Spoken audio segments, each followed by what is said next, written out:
But his record since then, in terms of expectation, his record's as good as anyone Super League wise for the club.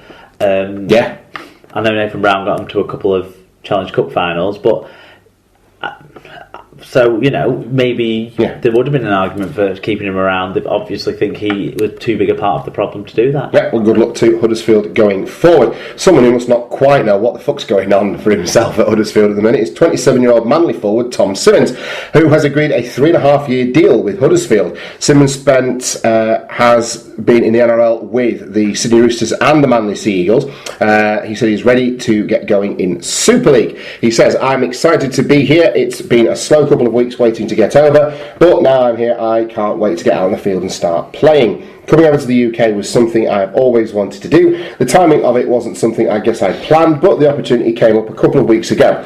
I sat down and really thought about it and decided it was the best option for me going forward. And I'm excited for the new experience on the other side of the world. Hopefully I can bring some experience to the group, but for me it's a case, first of all, of earning the respect of the boys, ripping into training and working hard. I'm certainly keen to play. I haven't played the last couple of weeks, so I'm definitely ready to rip in." I don't know a tremendous amount about Tom Simons, except to say that I'm always very, very happy when someone with his skin tone and complexion and colour gets saved from having to live in Australia. Now he can just go outside and not worry about disintegrating the second the sun hits him or immediately developing some form of melanoma. He's going to be able to live a normal life now, and I think that's something we should encourage all rambling Australians to do. Emigrate up here and just, see out your days in perpetual winter. Yeah, is a reasonable player. Is not an exceptional player. Is not a terrible player. He showed quite a lot of promise. I'd say maybe 3 or 4 years ago, he looked like he could progress, and he's just sort of levelled out. I'm a little bit surprised that a club like Manly let a player like this go, just because I don't think they have a lot of experience depth, and I can't imagine this guy would have been demanding a massive wage in terms of their salary cap position. But it's happened. I think it's a decent signing for Huddersfield. It's just a further example of all these players joining mid-season. I mean, hopefully he'll have a better run of it than Ikahifo, who basically played a game and a half before he was busted. But you got Buchanan at Widnes. Potentially Seguiaro coming in at Leeds. We'll see what happens there. There's is there anyone else? This season there's no one that immediately who's joined midway through springs to mind. Oh yeah, but Fafita at Wakefield. Oh, of course, yeah. So this seems to be, it's not historically it's not happened with players who've played a regular role at a frontline club in the last few years. You don't see that sort of happening. You see sort of blokes like who's he? Oh right, sort of thing. Like when people like Tao Tai or Michael Seo or people came. Yeah. These are recognised names. That's it. But which is good for the Super League. I think it's going to be something we see more of as a trend now that we've got the middle eights set up. I think teams are going to think to themselves, do we need to bolster for either survival in the middle eights, or are we going to bolster for pushing on and developing? I think in the way that obviously Wakefield's situation was slightly different last time out in terms of their recruitment, but they did a fair bit of mid-season recruitment with people like Tupu coming up and Arona as well. So maybe that's something that we'll see developing as a trend for whoever the bottom 4 sides are. Maybe you'll see a bit more of that as well. Quite possibly. But even look at the championship sides. I mean, you've brought in a couple of second grade players, and Lee have brought in some reserve players as well to come into their side from down under. So and not a moment too soon on the Bradford Bulls point of view as well. Okay, speaking of reserve grade players coming up to play in the UK, you made that rather easy for me. England winger Joe Burgess has agreed, England inverted commas, winger Joe Burgess has agreed a 3-year deal to return to Wigan Warriors for the 2017 season after 1 year at NRL side the Sydney Roosters. The 21-year-old has struggled for game time but has scored twice in 4 outings in Australia. Burgess came through the Wigan Academy and finished as their top try scorer in his final Super League year. I'm proud to say that I had a go at the NRL, Burgess said, and he will join on December the 1st, incidentally. It didn't go perfectly to plan, and I definitely consider giving it another go, but for now, I'm looking forward to coming home. I really want to win some silverware with my hometown club, and that is definitely the aim when I return. I'm also looking forward to enjoying some of my mum's cooking.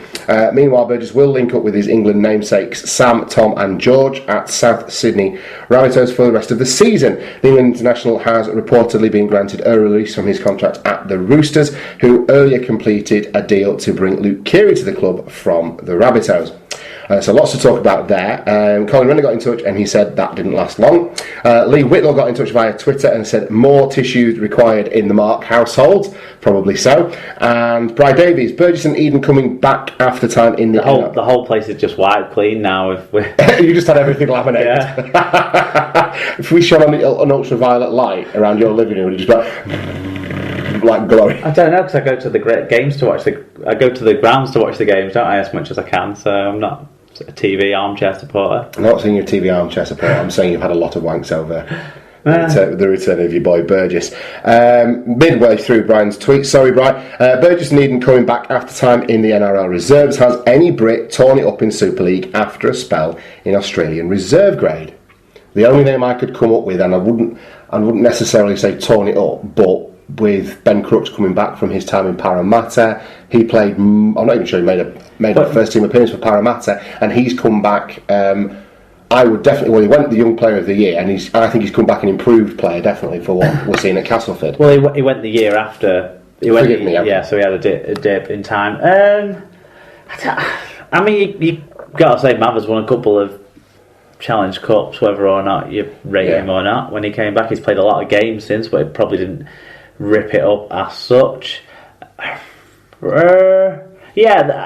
Crooks is a decent example, but yet to be seen. Tansy is another player who he never really got to play in the reserves, even because of the injury he suffered. Yeah. So maybe not, but I kind of think for Burgess it's just been like a year off almost. Yeah. Look, I think he's almost the victim in some respects. Yes, I don't think he's played to his ability, and maybe he's not been given the chance to, and maybe he's not delivered as much, but there's bigger issues going on at Sydney Roosters at the moment in the way that they've plummeted down the table. Nonsense team selection. Do you think he's a victim of some of those things? The fact that the players he's behind are rep grade players has obviously made it always a question mark of the move to that club in my mind anyway, from when it was first announced.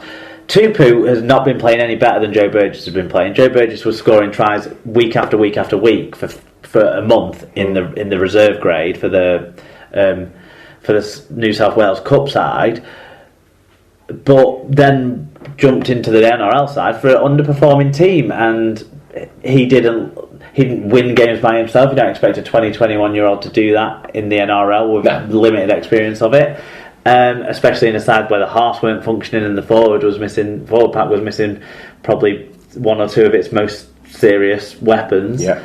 It's just been a poor side all year, and I don't think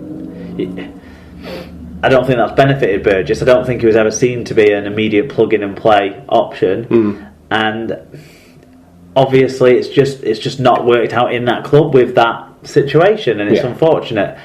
He went too soon. He wasn't necessarily ready for it. The club weren't necessarily needing him that he went to. Yeah. It wasn't the best situation. I wish it would have worked out better for him, because I think he's got lots of raw speed. Is very clever in attack, where he ends up, what he gets on the end of, what he puts other people on the end of inside of him. He is learning still in lots of ways in defence, in terms of sometimes he makes poor decisions that result in handling errors, and sometimes when he returns the ball, which is a particular issue Trent Robinson we've had with him, he doesn't necessarily do it in the systematic NRL way. Yeah. He's always trying to think he's going to bust it and make it up the field, so sometimes he ends up too stood up straight, gets knocked back and pushed back. So, well, good luck to him coming back to Wigan anyway. I'm certain he'll we'll see if he gets any time at the Rabbitohs, any more time than he was getting, because one thing you've seen at the Rabbitohs in recent years is the wingers score tries. Gray and Johnston have not been short of tries. They do get supply, don't they? Okay, so staying with Wigan then, not a roundabout sort of way, staying with Wigan, the Warriors have suspended forward John Bateman for 8 weeks and fined him £10,000 for an alleged fracas with another player. Bateman, who's 22, was involved in an incident at a gym on the 27th of May, with his suspension set to run backdated to that date. Disciplinary action needed to be taken and to be seen to have been taken, said Chairman Ian Lennigan. Bateman has expressed his full regret at the alleged incident, as have the other parties, and the club will be working hard with John to ensure that he learns properly from the experience and comes back stronger than ever. He will remain a Wigan player and return to training during that period. Well, the incident's no longer alleged because it's obvious there was an incident that he was a part of. Was it born out of the fact that he was pratting Lee Mossop's wife? I would be very surprised if that was the case. I would be, but there's a lady at Erin's Nursery who's a Wigan fan who swears on a stack of Bibles that that's what was going on. I just thought I'd ask if you'd heard that. I've heard that suggested, but you know, I think since it happened a couple of times in recent past, this sleeping with wife things, it becomes more believable. So every time there's a player with an issue at a club, it's just he's shagging someone's wife. Because the same happened with Burns at St Helens. There was talk that one of the St Helens prominent captain-like players was seeing to his wife, and then crap like that seems to come out all the time now. And whether there's any truth in it or not, I don't know. But because I tend to doubt it. I think it's an easy one to throw out there because people will believe it, and people like to be the one who makes the rumour that people believe. Yeah, and we all like a bit of pot stirring. I suppose. Yeah, let's face it. Bateman's never really been a level-headed chap on the beers ever since he was a youngster. No, and he's 22. He's admitted as such himself, and so I think it's probably more along those lines. And he's snapped, he's reacted, he's instigated, and he's caused, and that's why he's punished. Yeah, and I think it says a lot for the esteem in which John Bateman is held at the club, that this is the resolution that's come. To some people it might seem harsh. To me it actually seems like if this was a youth team player, for example, or if this was someone more fringe to the squad who doesn't carry the mantle of next Wigan captain, maybe they would have handled this slightly differently. What do you think? Possibly, because I suppose Bateman's earned the credit of all the good qualities he's shown, not just on the field but around the club as well. And I just think I'm made up for it. I'm absolutely made up for him. I hope he gets to carry on this way, because I hope he stays. But the stories don't go away that he might be going to the NRL or he might be going to another club, or it's an interesting one that'll go on forever and ever and a day, I think now. But it's been taken seriously and serious action has been taken. Absolutely. Okay, Castleford coach Darryl Powell has been fined £500 and warned as to his future conduct for criticising referee Ben Thaler. Powell went on the offensive after the Tigers suffered a 33 points to 20 defeat by Wigan. He described Thaler's performance as unacceptable and accused him of not showing respect to his players. Powell was found to have breached RFL Operational Rule D1.1, engages in conduct which is prejudicial to the interests of the game or which is improper, and Operational Rule C2.11, criticism of a match official. A statement from the RFL said half the fine is suspended until the end of the 2017 season, and Powell has 14 days in which to submit an appeal. Fair play. Shouldn't have said what he said, and he's been fined for it. I'm led to believe that I think Castleford fans set up a page and paid his fine, didn't they? Basically, they raised more than enough. But, you know, the money has gone to charity, or at least I don't know why he didn't just put all of it to charity. Well, what annoys me is that when he did his video sort of thanking them but telling them to stop giving them the money, and what he's going to do is give what they have been received to charity, that it's sort of, it wasn't clear if it was all of it or it was over the fine. But what he still failed to do was address the fact that his main criticisms outside of the talking to his players thing, fair enough, have a conversation with the RFL head of referees about that. If you want to pick that up, that's fine, and probably you shouldn't say it in a public forum the way he did. But what he led up to that with was fucking bullshit. It was this rule was ruled wrong, that try was wrong, this was wrong. When actually what happened was the referee got a decision absolutely correct that his player deserved to get sin bin for. And then the referee actually awarded a try that was disallowed by the video referee that his own player said he dropped. Yet they were his criticisms of the performance of the officials in the game, as well as this talking to the players thing. So the fact that he hasn't come out and said, stop paying money towards it because I was fucking wrong when I said that. Yeah. That wound me up really quite a lot. Tell. Well, I just this think...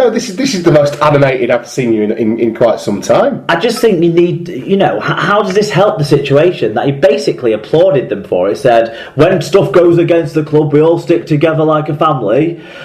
But didn't say, but by the way, I was wrong. The rule was correctly applied on the offside decision at half-time. So actually, Ben Thaler got that right. And